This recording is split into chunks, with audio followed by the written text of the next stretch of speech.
ML Party List Representative Laila De Lima nagsampa ng reklamo laban sa 18 dati umanong miyembro ng Philippine Marines na nag-aakusa ng umano'y pagtanggap ng kickback mula sa manaumalyang flood control projects. Si RR Tobise sa sentro ng balita.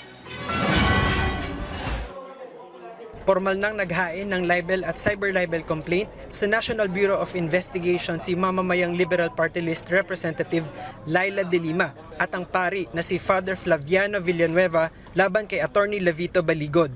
Kaugnay ito ng mga paratang ng 18 lalaki na dati umanong miyembro ng Philippine Marines. Sa mga sinumpaang salaysay ng grupo, may mga idinawit sila na nakatanggap umano ng mga maletang may 5 milyong salapi na anilay kickback sa flood control projects. Isa sa mga pinangalanan ay si De Lima, bagay na nauna na niyang itinanggi. Sinisiraan po ang aming pangalan, binibismerch po ang aming reputation, ini-smear po yung aming pangalan sa kasinungalingan na nakasaad doon sa pinagsamang sinumpaang salaysay as executed by the 18 alleged ex-Marines and also kay Attorney Levy Baligod. Nauna nang sinabi ni De Lima na ito ay tactics lamang para malihis ang atensyon ng publiko mula sa impeachment trial ni Vice President Sara Duterte, pati na sa kinakaharap na crimes against humanity ni dating Pangulong Rodrigo Duterte sa International Criminal Court. Sang-ayon dito ang nadawit din sa mga paratang na si Father Villanueva.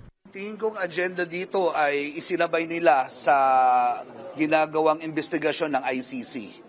Ay dahil dito ay gusto nilang sirain ang reputasyon ng ICC, gusto nilang sirain ang mga taong nagtrabaho para ang katarungan at katotohanan ng ICC ay lumabas.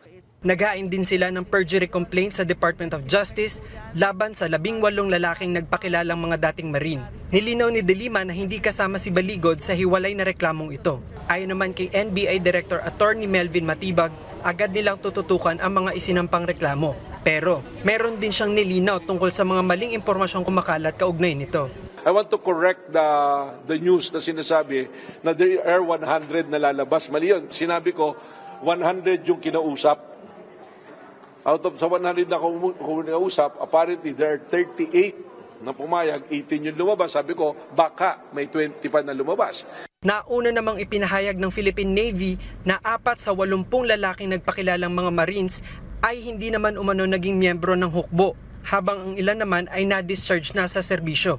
Sinabi pa ni Attorney Matibag, kasunod ng paghain ng reklamo, padadalhan ng subpina ang mga respondent.